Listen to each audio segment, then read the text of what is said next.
شقة 502 اوضتين ناصية بحري، الدور الخامس، برج الرطب، شارع اسكندرية.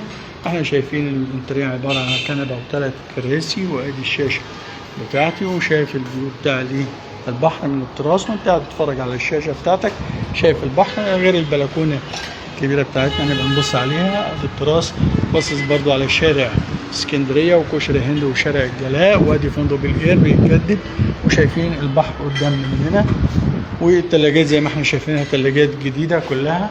ادي السفرة ب4 كراسي، وعندي هنا بلكونة بسم الله ما شاء الله، مساحة كبيرة تاخد 3-4 انتريهات، تمام. وعندي هنا الفيو كبير للبحر، انا مش عايز الزوم، بينك وبين الكورنيش ما بيكملش دقيقتين مشي، وشاطئ الهنا 5 دقايق مشي. جنبك هنا بالظبط على بعد دقيقة عند الصينية اللي انا شايفها ديت بتاعة البنك الاهلي، عندي موقف الميكروباص الشاطئ البعيدة، السوق ورا مني، تمام. المطاعم، المحلات، كل حاجة انت محتاجها موجودة تحت العمارة، فانت في اميز موقع في شارع اسكندرية في قلب مرسى مطروح، تاني ناصية من الكورنيش. انا شايف هنا الأوضة الأولانية، عندي المروحة بتاع السقف، 2 سرير، مراتب طبية، وادي الأوضة التانية. الأوضة التانية زي ما انا شايف برضو 2 سرير 1.20 متر، مراتب طبية، وفيو بحر من شباك أوضة النوم رائع جدا.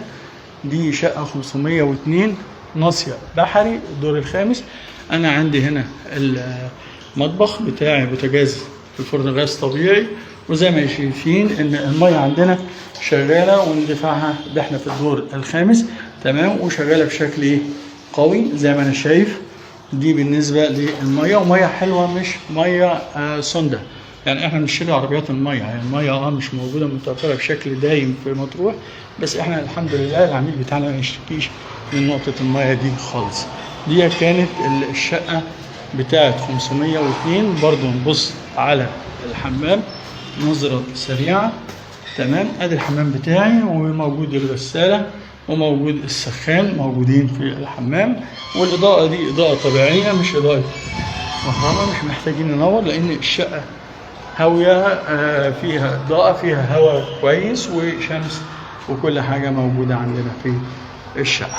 دي شقة 500.